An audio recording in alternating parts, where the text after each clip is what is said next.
Hey guys, Alex here.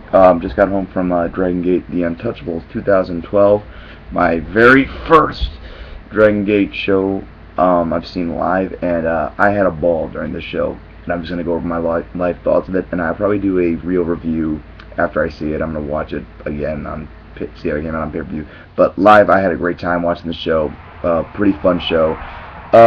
Decent crowd, a lot of times me and my buddies had to get the crowd going, we had to start a few chants and blah, blah, blah, I had a good time. So, I'll just get into a first match with, Chuck Taylor came out with, Jake Manning, and talked about Swann thing missing or whatever, and all this, Jon Davis versus Jake Manning, decent match, pretty fun, nothing wrong with it. Jon Davis did like a 40-second stalling suplex, which was pretty cool. Nothing really wrong with this match, just basically there to build Jon Davis up some more. Then we had Rick Swann versus Chuck Taylor. This was actually a very cool, very good match. I really enjoyed the brawl. I expected it, really selling this whole feud they got going on. A lot of spots happened on the outside, so a few of them we didn't get to see, but it was good. I really enjoyed it. I understood the finish. I liked the finish a lot because it fit the storyline. So pretty good match. The Super Smash Bros. Versus the Scene. This was going along fine. I didn't really like the Scene when they were in control at all because, especially Caleb Conroy, we just noticed he did no fucking moves. He just did with stomping and building heat and headlock and shit, and it got annoying. And during the ending, it got really botchy between Caleb and he fucked up a few times. And they had this really stupid moment where the ref looked like he counted 3 and the girl went in okay, is it over? Is it over? And we just kind of what the fuck's going on? So kind of botchy at the end, so that kind of lowered it. Then we had YAMATO returning and having faced Ricochet. This was a very good match. We were really into this. Had a lot of fun watching it. Damn good match. Really cool to see YAMATO back, and he did a good job here.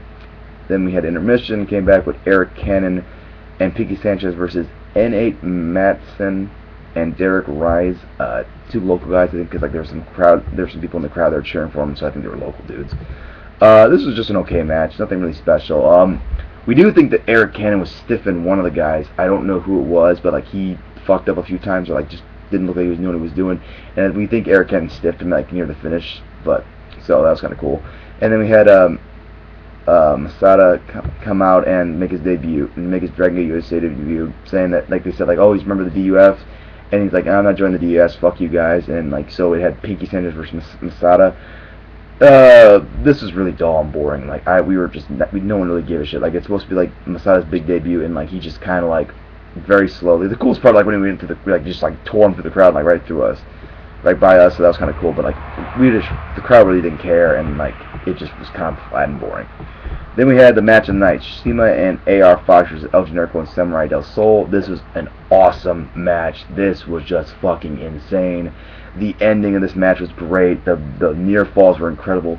At one point, AR Fox did a springboard backwards flip into the outside, and we saw him land right in his fucking hand. Oh my god, he was then Generico rushed to the back, and I think he hurt his shoulder or something like that.